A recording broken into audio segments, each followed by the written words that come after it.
Good morning, Tallahassee. It's time to wake up War Chant on 97.9 ESPN Radio. Here's WarChant.com's Aslan Hajavandi and Corey Clark.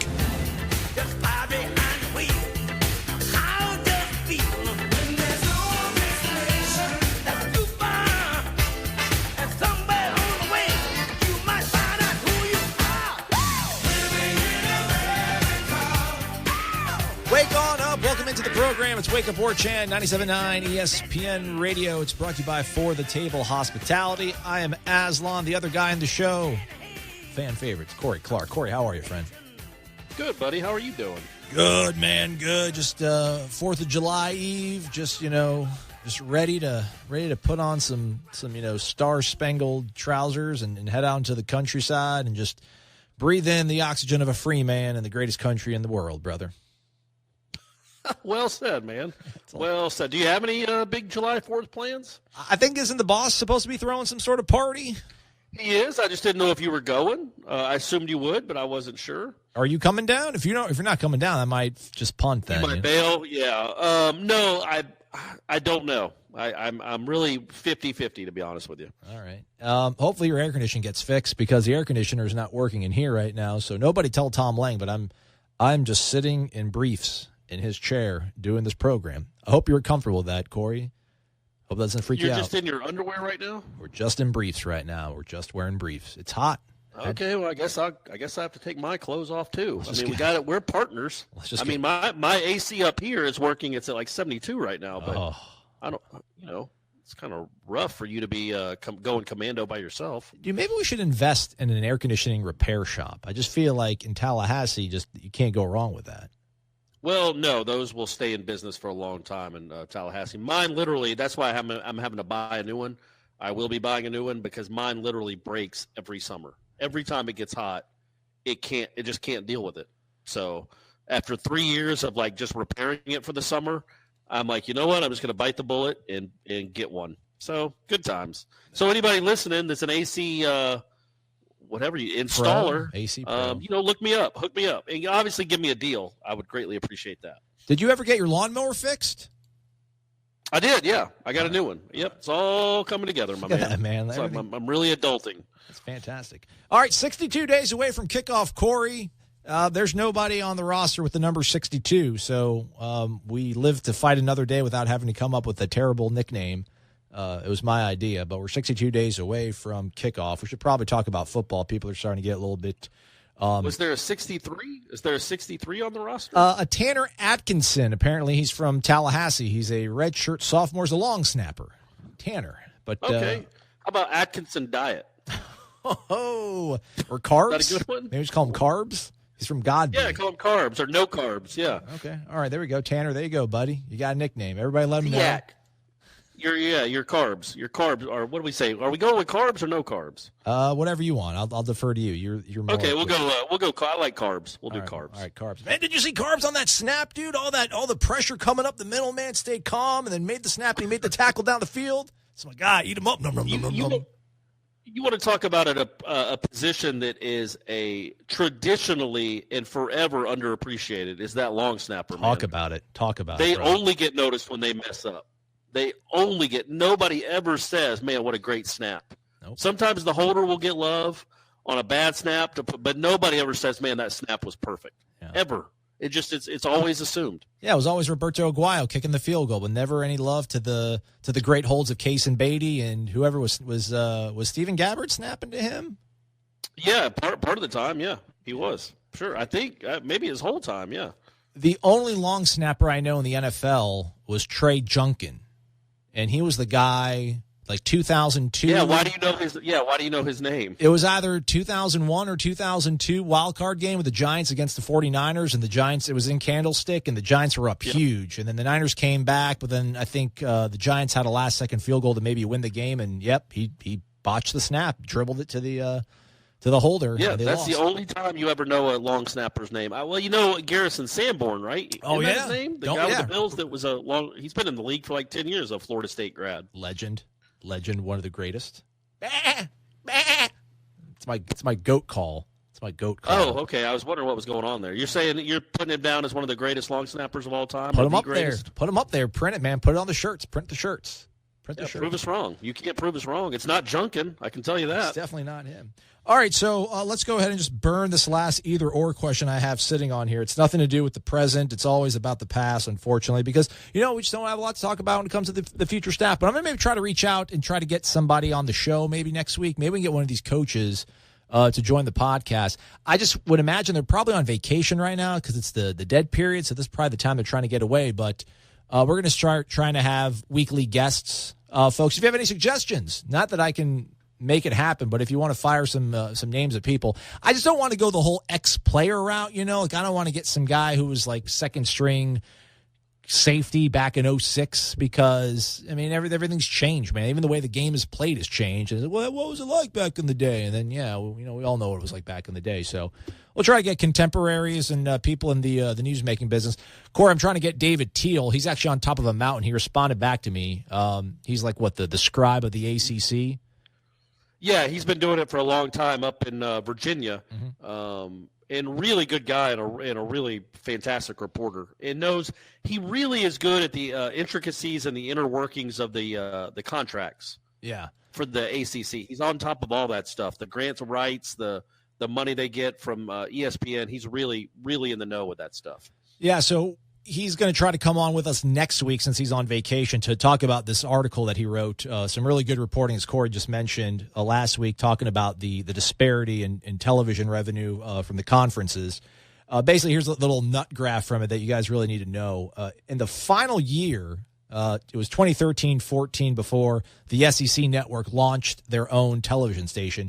ACC television money lagged behind the SEC, he says, by a modest $13.2 million. 3 years later, that would put us up pretty much to the present day. The difference, a staggering $173.1 million. So, basically the ACC has gone up just about 20% around that time. Meanwhile, it's like almost like a 95% increase for the SEC. But, and he puts it in the article, and we'll get him on the show to talk about it. It's not stopping the ACC from winning national championships, whether it's football or basketball or softball, as we saw with the Knowles.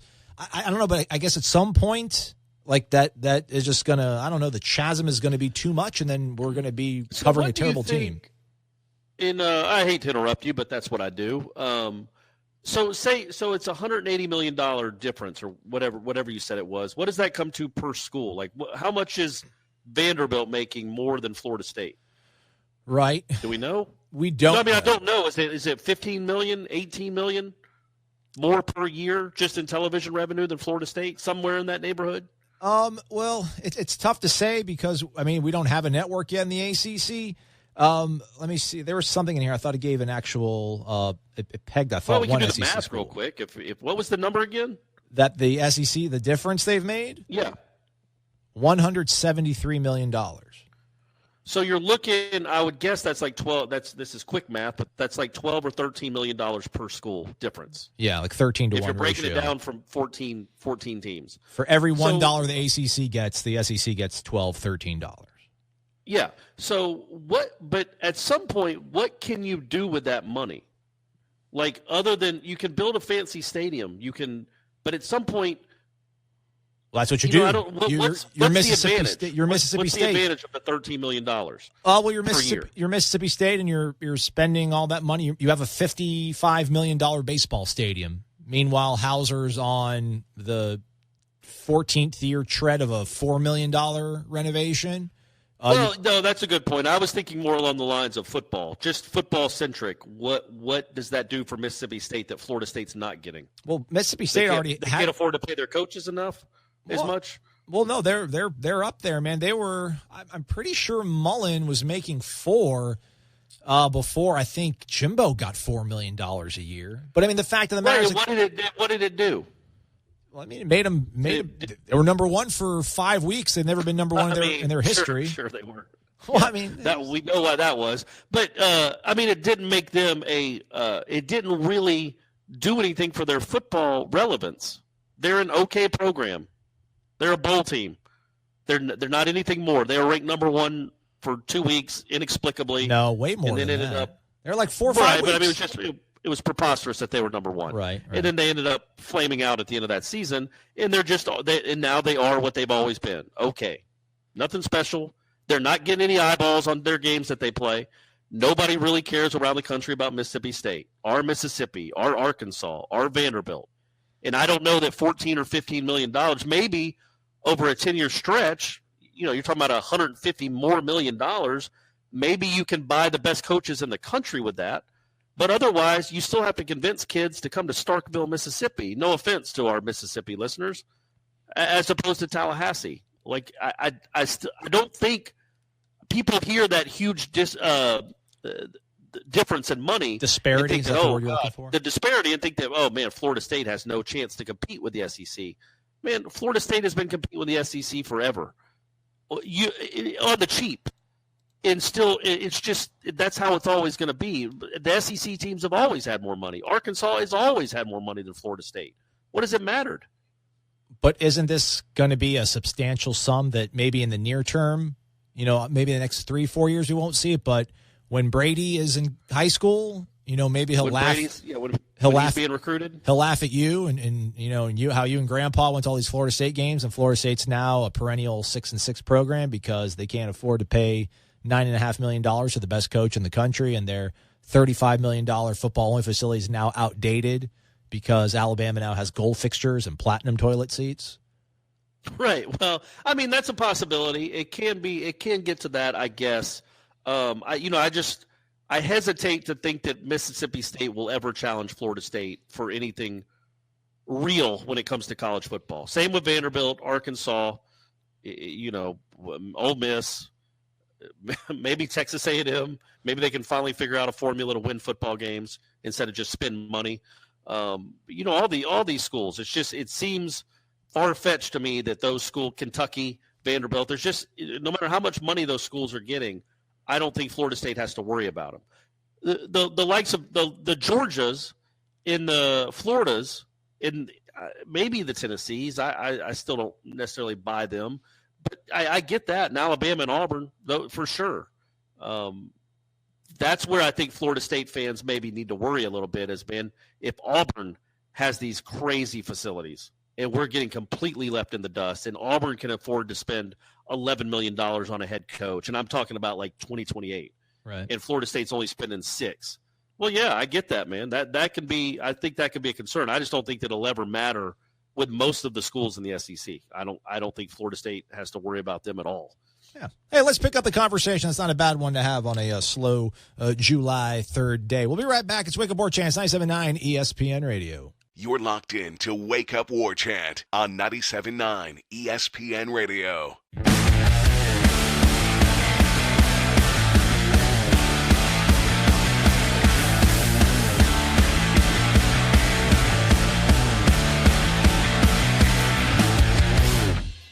Wake up!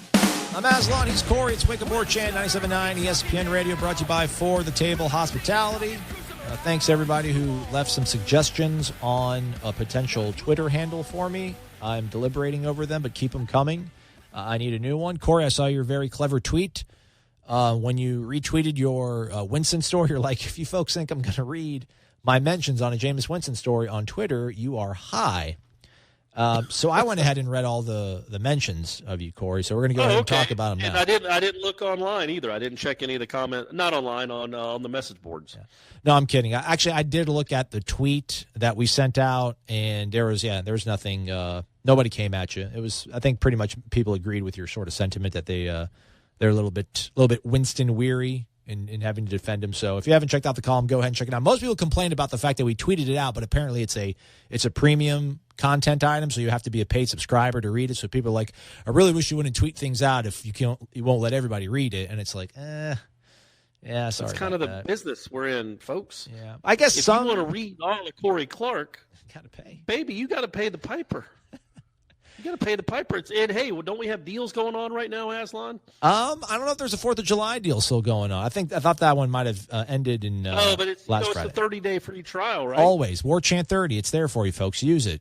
Join the fam. It's cool. It's what everybody's doing. Or you could have just listened to the show yesterday where I basically regurgitated my column.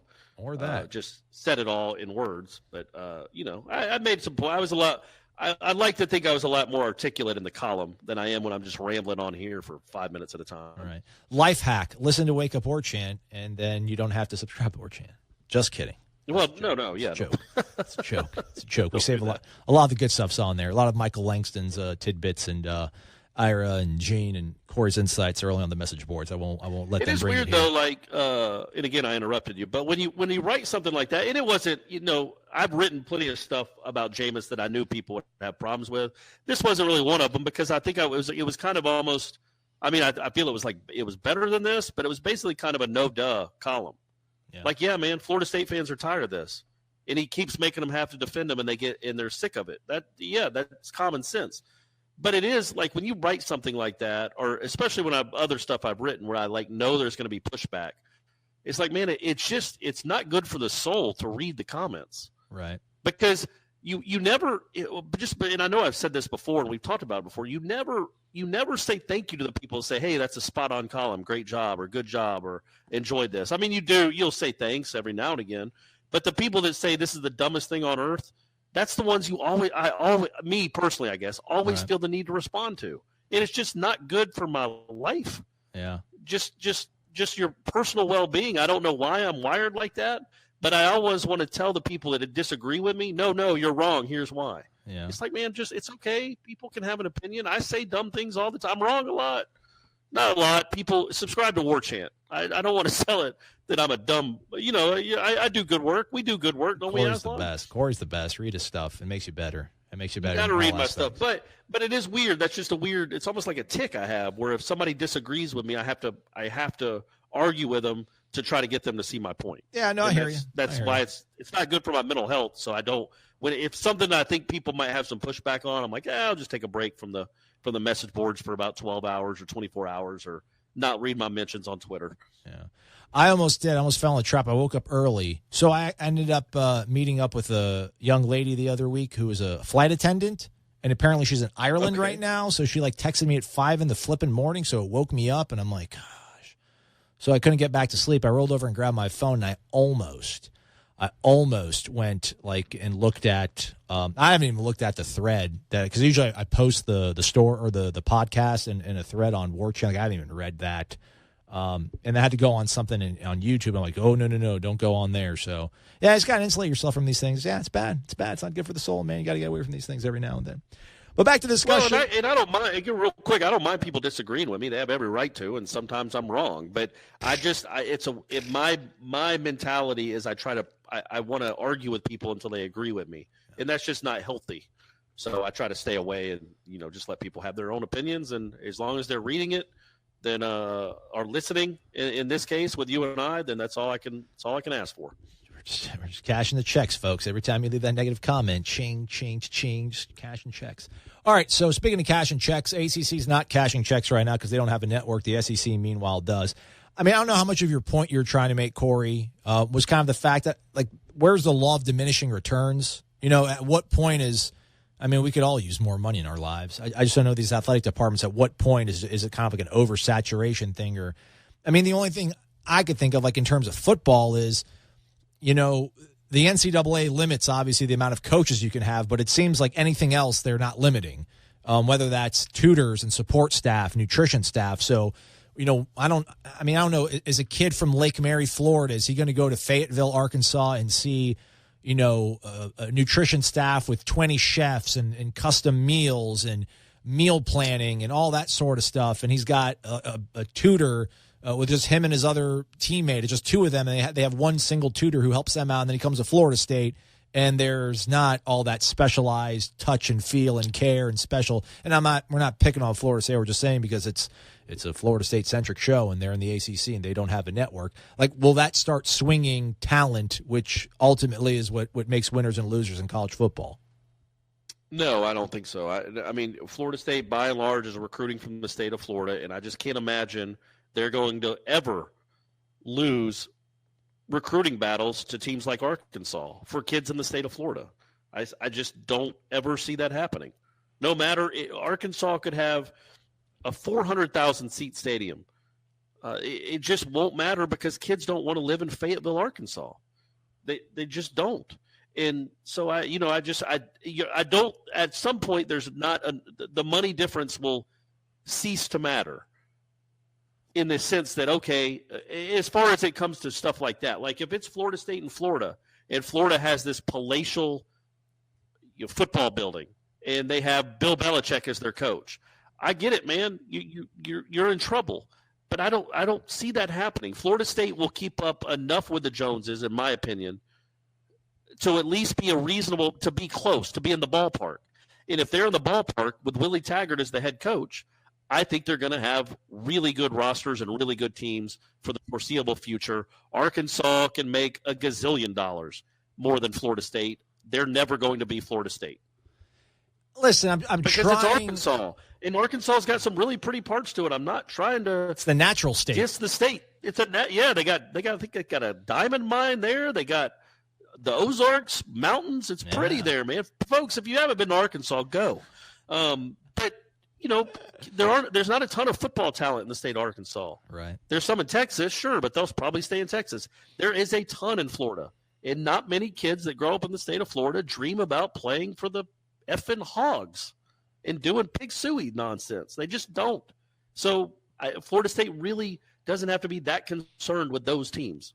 What about the Tennessees, though? What about the Tennessees and the Georgias, the ones that Knoxville, Athens? I see that. Again, I don't know. At some point, there's not the difference in the as long as Florida State can stay competitive when it comes to facilities, and I think they will. They know it matters, and I think they will stay competitive. They won't get lapped. And as long as you're not getting lapped, you're in the ball game. And Tennessee, man, it's just there's not a lot of talent in Tennessee, and that's a reason that they haven't been really they haven't really made an impact nationally. They haven't been relevant in a good long while. Yeah. Fulmer had to roll in there for a little while because Georgia was bad, and he would come in and routinely get the best players from Atlanta. Well, that doesn't happen anymore. They all stay they all go to Georgia. So we'll see how Pruitt does, but I don't know that Tennessee could ever get back to where it was. And, Georgia's an issue. Alabama's always going to be an issue. Auburn, LSU, Florida, those are issues, but they've always been issues too. And Florida State's never had as much money as Alabama. They've still competed pretty well with them. They've never, quite frankly, had as much money as Georgia or Florida, but they still compete on that level. They make it work somehow, and I don't think that will change too much as long as they can stay kind of competitive. And I just think at some point you can't the money won't you can't have that much money. It won't make that much of a difference to a kid. I don't think. I could be wrong though. We'll see. I've been wrong before, guys. Yeah. No. I mean, what do you think? Are you worried? Are you legit worried? I'm not. The discrepancy's too big. I'm not. I'm just trying to give two viewpoints on the show so it's not boring and we're sitting here agreeing with each other. But I mean, part of it that it's because I know Gene Williams, owner, founder, publisher of WarChant.com. This is like a really big point of emphasis for him. I mean, a lot of his work over the last few years has focused on the numbers game and conference realignment and revenue streams and conference networks. And he's very concerned about what this means for the future of Florida State. And Gene's probably a little bit smarter than I am, a lot smarter than I am. So I kind of defer to his judgment. I know if he's concerned about it, I'm like, well, maybe I should be. But no, I mean, I agree with you. I just think that I don't know, all this money. Yeah, you can build all these things. But at a certain point, there's a law of diminishing returns. It can only be so cool that you're going to be the Oregon of Tuscaloosa can be Oregon East. Is that going to make Alabama any better than they already are? If you give Kentucky, Alabama might not be the best example. Yeah, Kentucky, that's probably a better example because I'm saying Alabama's awesome. How much better can Alabama get? That's what I'm trying to say. How much better can Alabama get than they are?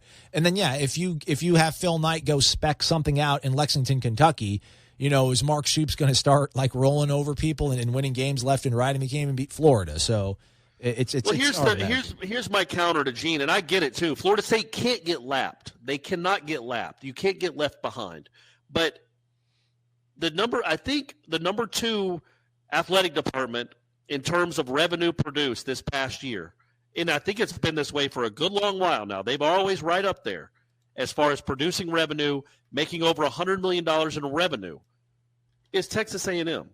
They make stacks of cash. That is all that athletic department does is get money, and lots of it.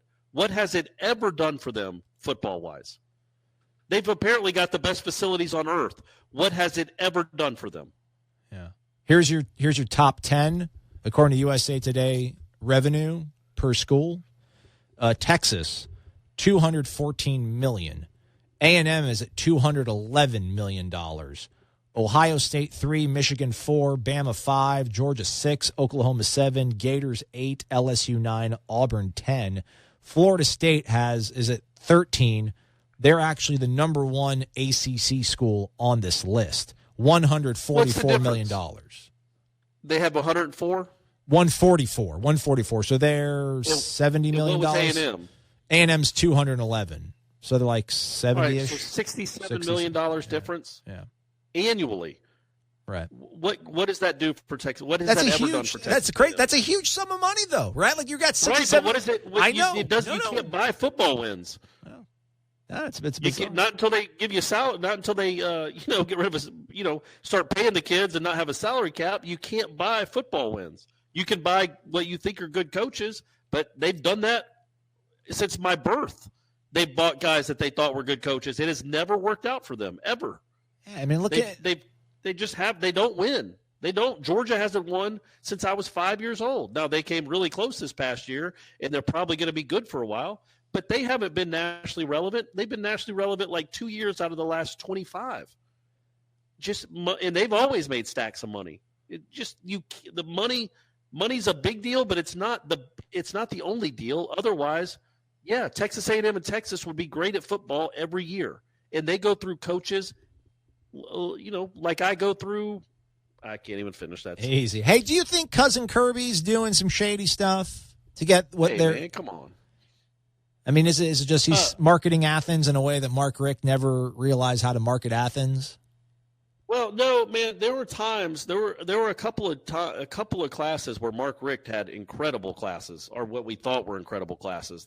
Top 5, top 3, locked down the state. Like what Mark Richt did when he got to Georgia, he really made it hard for Florida State and Alabama and Auburn to go in and get players. Now they did because there's so many good players in Georgia. They got their shit. They got some.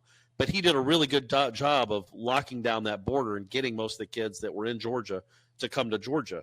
And, he recruited really well. He just, he was Mark Richt. And, recruiting's never been a problem at Georgia, ever. And Steve Spurrier always made that joke. Like, I don't understand how we keep beating them when they get all these great recruits every year. I don't know. I guess we beat them with our 2-star guys. I don't know. It's just recruiting's never been an issue, and it never will be at Georgia because there's so much talent. But Mark Richt just couldn't get the job done. All right. But to answer your question, no, I don't. Who could know for sure? I assume all these SEC coaches and all these national powerhouse coaches, they're all on the up and up. They're all recruiting fair and square. But Georgia's always been a pretty darn good recruiting school. It's just that now they seem to have a coach that knows what to do with it. I got a question for Crooked Corey Clark after this regarding that. Let's wake up War Chants, 97.9 ESPN Radio. These recruiting updates are nothing but fluff. Are you wasting your time again on free blogs and social media to get the scoop on FSU recruiting? Yeah, it's all bait and switch. Get me excited with a headline, but get nothing in return. You're on warchant.com. What's really going on with FSU recruiting? Could be another top 5 class, but for the real scoop, you'll need to get your own War Chant subscription. What's it cost? Free. There's a 30-day trial offer. Just sign up and you'll get full access through signing day. And nobody has more accurate and timely information on recruiting than warchant.com. You know I like free. Sign me up. Warchant.com, your ultimate Seminole source.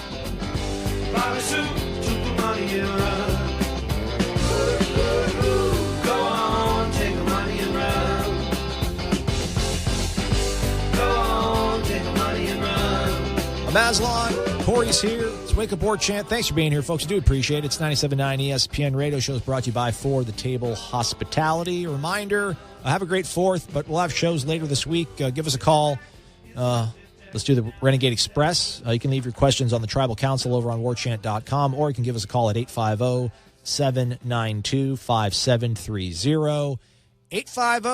792-5730. Already got a couple calls that have come through on the voicemail box. I saw one was like a minute long, though. Come on, guys, gals. Let's keep it tight. Nice and punchy. 30 seconds, in and out. Come on. It's all about. A minute long, wow. Do something. It's all about up-tempo fast. Yeah, really. Well, it's Florida State now, man. We're not pointing out safeties until the clock gets to 1. Yeah. We got it. We're quick. We're getting in and out of these things. Crank it out. So, Corey, let me ask you a question that you have no basis on knowing because you're not a head football coach. But, I was asking you about Kirby because there was, people were talking about him and his recruiting at the Rivals camp that I was at over in Atlanta. I wonder, when you're a first-year head coach at a university, do you go all in terms of maybe, skirting the rules or, ratcheting up the network, if you will, of bagmen and such? Or is that something that you would imagine you build the sort of audacity to do over? See, I feel it'd be the way, if you'd been doing it for 6 or 7 years, you kind of probably get a little bit cautious. At any time the shoe can fall on me, maybe I'll start tapering back on things. But when you're young and it's your first year on the job, let's go for it, man. Whoever's, you got a car dealership, you can help me out. All right, you're on board, man. Let me get your number.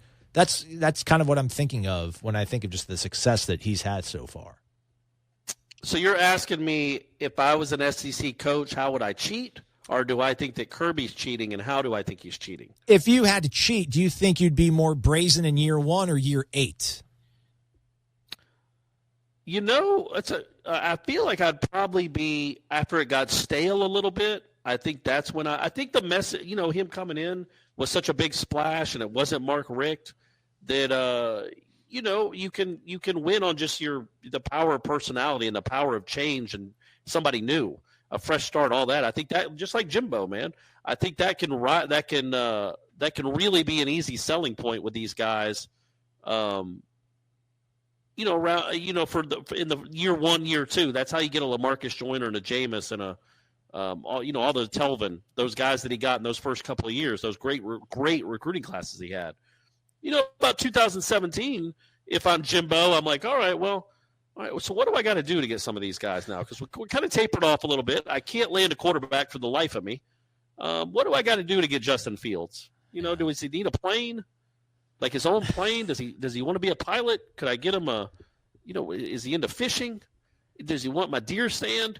Whatever Jimbo thinks is the way to get to a recruit's heart, that's what you got to do. But I will say this. If you've coached in the SEC for a decade or more, like Kirby Smart has, or I shouldn't even specify it with the SEC, any big-time football school, man, you know how the sausage is made. We're all adults here. You know how the sausage is made. You know what needs to be done to compete for some of these kids. And I'll leave it at that. Yeah. I think you go in and you already have a plan in place of, maybe how certain kids get recruited. We talked to a kid and asked him about whether he was visiting a campus or not. And he's like, visit campus? Nah, man, I don't care about that. He's like, I need to know how they're going to use the receivers in their offense. I'm trying to get to the league. And I just was rolling. I'm like, golly, really? You don't care one thing at all about where you're going to live for at least 3 years. Doesn't matter at all. You need to know how you're going to be, quote, used in the offense because you want to go to the league. When I heard that, I'm just like, oh man, I just want to hear the bag get unzipped and then open it and just smell the cash that's going to come out of it. Because that's when I hear that sort of stuff, I'm like, yeah, that's one of the kids that's going to probably be on a payroll somewhere. Here's the thing about that, though, that I've kind of figured out when it comes to stuff like that. Man, those are the types of kids you got to be really careful with, because why wouldn't they just at the first sign of trouble, the first sign of not playing, they're going to want to get you in. They can hold that over your head. If you use them to cheat, if you cheat to get them, and they can accuse you of that, then you better play them. Well, no, they'll lose their eligibility. They can't narc on themselves, and they'll lose eligibility themselves for taking the money. Well, they can say, look, you better. I mean, sure, but if they think they're good enough to get to the league or whatever, they can hold that over your head. Georgia basketball went on probation because they cheated and gave money orders and actual checks. Jim Herrick Jr. was writing checks and money orders, not cash, because why would you be smart about it? But checks and money orders, so leaving a paper trail. with some slappy named Tony Cole, who wasn't any good at all and was a malcontent. Some of those guys that have their hands out, man, you can't do it because they aren't good people. I mean, I don't want to say they're good people. They will exploit you. If some of those guys, man, you can't put yourself in that predicament. So I don't think it's like I just think the coaches are careful when it comes to that stuff, man, because they can get you in trouble. You are exposed if you do it with the wrong kind of kid. Yeah. Like the kid at Ole Miss. He might not have been the wrong kind of kid, but his stepdad sure as about cuss there, sure as heck was. Yeah. And he got Ole Miss in trouble. You got to be real careful with that kind of stuff. I don't know. I think ultimately they really didn't get in a whole lot of trouble for that. I mean, they lost like a bowl, like 2 years, bowl ban or something like that. I mean, I guess that's as much trouble as the NCAA will levy against teams these days. But people all knew they were cheating, and it became public because of the stepdad.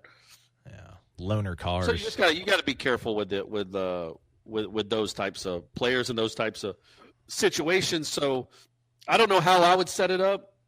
I think I would just keep maybe fresh envelopes with $500. Just slide them under the door every 7 days, 8 days. You think that'd be enough? What was the name of the show was it Playmakers that ESPN had that was like, a fictionalized soap opera drama about a fictional football team, but they only aired for one season, and then ESPN. Yeah, because it made the NFL because the NFL got really mad about it. I think that was the name of it. What's the name of the show that The Rock is on HBO? Oh gosh, that's the worst one set ever. In Miami. Oh gosh, jeez. The Agent. It's not Playmakers. If that's not Playmakers, then yeah, the one you're talking about is called Playmakers. I'll have to look it up during the break. We'll know what it is after the break, folks. Stop yelling. We'll figure it out. But yeah, I mean, I wanted to see they need to have like the college football version of that. Just the coach and the bagman and because Stephen Godfrey wrote that story for SB Nation like several years ago. That was just fascinating about the bagman, like burner phones and all that sort of stuff. But we'll have to still wait for it. Yeah, that's what I'm saying. Kirby Smart's been in the thick of that. Now I know he's been in Alabama, where maybe they don't have to quite be on the prowl like somebody like Ole Miss or Mississippi State or Arkansas, but he's been in the thick of that for a decade and a half, man. He knows how the sausage is made. So when he takes a job at a place like Georgia, I mean, I just assume like they all do, they got to do – there's certain things they have to do to compete. Yeah.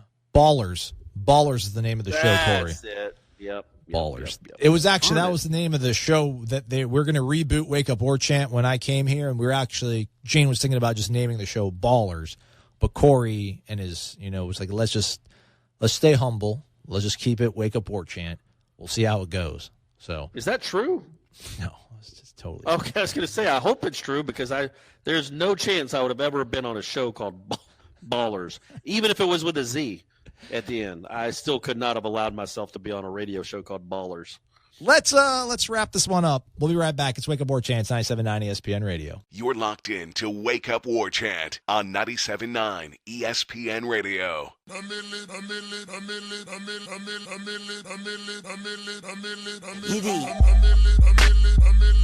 One step closer to a nice midweek break, I hope, for all of you. 4th of July is approaching. It's Wake Up War Chant. I'm Aslan. He's Corey. It's 97.9 ESPN Radio. One thing I wanted to talk about, Corey, before we, as we land the plane, as I like to say, shout out to a subscriber on warchant.com. His name is Solster. I don't know how active you used to be on the boards or are to this day, but he was a guy who had an avatar, like in his signature. I remember it. Yeah, I remember it. It was hideous, hard to look at. It's a hideous woman. And he told everyone, I'm not going to remove this until Florida State wins a national title in football. And this is like 2010. You're like, oh, man, like every time this guy posts, I'm going to have to look at this until the end of time because I was of the belief that just was never going to happen. I'm just a fatalist like that.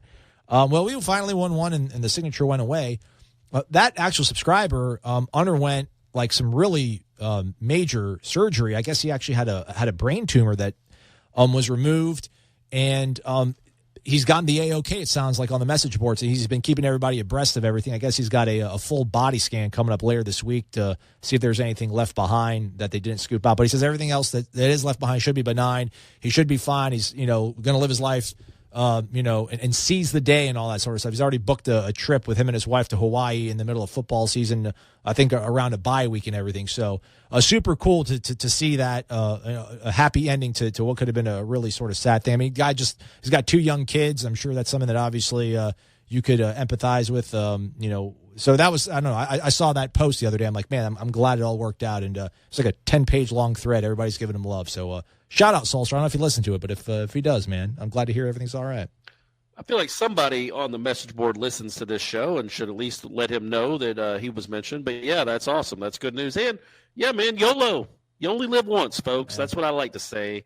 Go out and make the most. Seize the day. Carpe diem. Go watch Dead Poet Society. Okay, right on. All right, that's a good way to seize the day. It is. I got that either-or question I haven't asked you yet, Corey. Maybe I'll save it since we're almost done with the show. But I'm going to ask you this question. With your either-ors. Didn't you ask me one in the first segment, or did you say you were going to? I said I was going to, but then we went into the whole revenue discussion and stuff. Let me ask you. I was going to ask you something non-related to that. I'm going to ask you the non-related thing. If you had your druthers about you, Corey, and you would look the same exact way you do right now, but you could be like in the top 10 percentile of strength. So you would look the same way you are now. You'd be the same height, same body weight, but you would be like in the top 10% of strength in the world. Like you could just, you'd be a strong dude. Like no one could mess with you. I got you. Would you rather be that, or would you rather get like 4 inches and be like 210 pounds and just well built, looking like Cam Akers or something?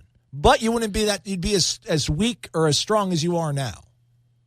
Yeah, man, I definitely the latter, the second choice. Okay. Because what if I look the same as I do now, but I'm really strong? Well, what different? Like, when would I ever showcase my strength? At one of these like all-star baseball showcases. Someone, nobody would ever get to see my strength in action because I'm not somebody that does a lot of feats of strength in front of people. So I would rather be 6'1", 200 pounds. And just, how I am now, which is incredibly strong anyway. Right. But you wouldn't know that looking at me. See, that's the problem. Yeah. You don't know. People don't know. I probably already am in the top 10% of strongest people on earth, but people don't know it because I look, kind of like I'm just a normal everyday dude. A little bit like a schlub. There you go. It's just something I pondered. So what's the point of being this strong? I just pondered it while I was at the gym. I just see people doing, they're exercising on stuff I need, and I'm like, what are you trying to get accomplished here? Like, I just don't know what you're trying to get accomplished, people. You're like, you don't look good. Like, what's the point of doing all this if you're not going to look good? But anyhow, the either-or question, Corey, let me get right to it. We got a few minutes left.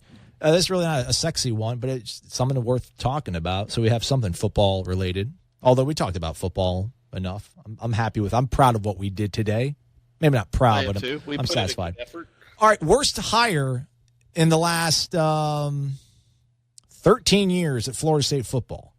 Or maybe let's just say worse, because that's going to make you feel, because I can already feel you're uncomfortable because you don't like, we'll say dubious. Is dubious a word that you won't feel as bad about saying? Like more dubious. Florida State football, the worst hire is what you're asking me. The last 13 years. Why? So since 2005, why that year? Because it's either Mark McHale or like Bill Miller.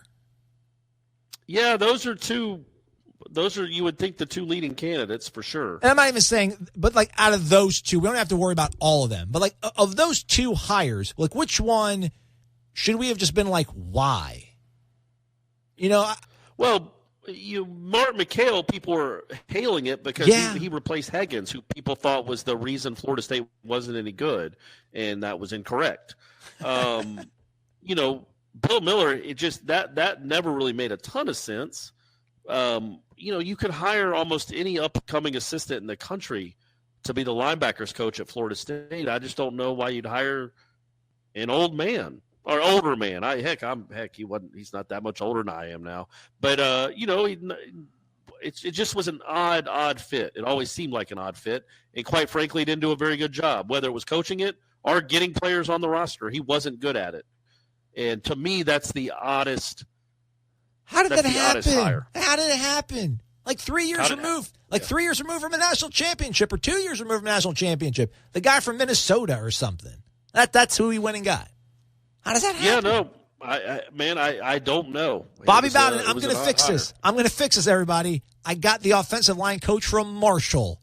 And I fell into hook, line, and sinker. I'm like, oh, he's going to do this whole zone blocking thing. Oh, it's all about zone blocking. It makes so much more sense. You block a certain part of the field. You don't have to worry about a particular guy if they're stunting and twisting. You just worry about your little zone, your little area. This is great. It's going to be perfect, fantastic.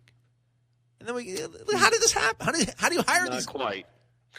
How does it happen? Yeah, man, I don't know. It's an odd thing. It really is. Both of them are just really kind of were weird decisions. You at hired the time. Jeremy Pruitt. Like, you went and got Jeremy Pruitt as your defensive coordinator, which I was like, what is he doing? This guy's got no experience, and then he knocks it out of the park, and then he's like, let's get Bill Miller, I guess. Man, I feel like I think Jimbo thought at that time that it was running itself. Doesn't Saban go through like 3 new assistant coaches a year? But they're always moving and leaving and moving places. And I just think Jimbo thought he had the program to a point where it almost didn't matter who the assistant coaches were. He was going to give them great players to play for them. They were going to do enough coaching-wise if they had any sort of coaching acumen at all, which I assume Bill Miller does. He's been doing it forever. He's been doing it since Red Grange. So Jimbo's like, okay, I'm going to give him a lot of good linebackers to work with. He's going to make it work. But it obviously was a miscalculation on the previous coach's part, because linebacker play here has been less than stellar for a good long while now. That's abysmal is the word I was going to use. But, I mean, Saban's guys leave and they go get head coaching jobs at flagship universities in the SEC, or they go. I mean, Carl Dunbar was his defensive line coach. Carl Dunbar's back in the NFL as a defensive line coach. And then, no, I'm saying, but he has turnover all the time, oh, yeah. And I think Jimbo thought, but it doesn't matter. It matters. I'm sure he makes good hires, but Alabama football with Nick Saban runs itself now. It's a self-churning machine. But he doesn't hire bums. He doesn't hire bums, though, Corey. Jimbo hired a guy that's not thought of as one of the best. Everybody that Nick Saban has hired in his decade at Alabama has been a great hire. I would think there's been a few in there that have sprinkled in that weren't any good. I mean, they can be masked. They can be masked a little bit better especially when you got 40 guys on headsets and you got all the dudes in the polos on the sidelines. You got all your quality control guys. You can mask a bad position coach a little easier than you can at a place like Florida State, where you just can't afford, it turns out, to make a really poor hire. At least Jimbo couldn't. Fair enough. Before we go, Derwin James just put something on Instagram last night. He bought his mother a home, and it's huge. Okay. It looks gorgeous. Right. It's like 2 stories, Spanish tile roof. Good for you, Derwin. All right, it's fine. Where is it? Did it say where it was? There's a big old palm tree. It don't look like we're in Polk County anymore, Corey. Does not look it's like not Haines City. It does not look like Haines City. Maybe it's. But I wonder if he'd move her. I wonder if he'd move her to if he was going to move her to L.A. or if he's going to keep her if she's going to stay in Florida. Bartow, maybe it's Bartow. It does kind of look like. Now that I think about it, it is kind of Bartow. It's definitely not Haines, but maybe Bartow. It probably is South SoCal. It probably is. I don't know. He hasn't said. I mean, golly, don't tell where you moved your mom out there. There's crazy people out there, but good for him. I'm sorry I said you should have stayed, Derwin. You did what you could here. Go be awesome like Jalen, and we'll just sit here and we'll have something to talk about in July of 2019 about how Charles Kelly just kept getting all these guys, and they just really weren't all that flashing on camera and film the way we thought they were, but then they're in the NFL and they're all pro. Be that guy, Derwin. Can you imagine what that moment must be like for a son?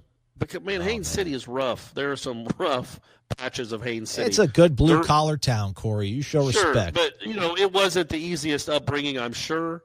But to have a son, so for her to, obviously most all of us love our parents and want to do things for our parents. But, man, to be able to change the life of someone has got to be just the most rewarding thing that you could possibly do as a kid, I would think.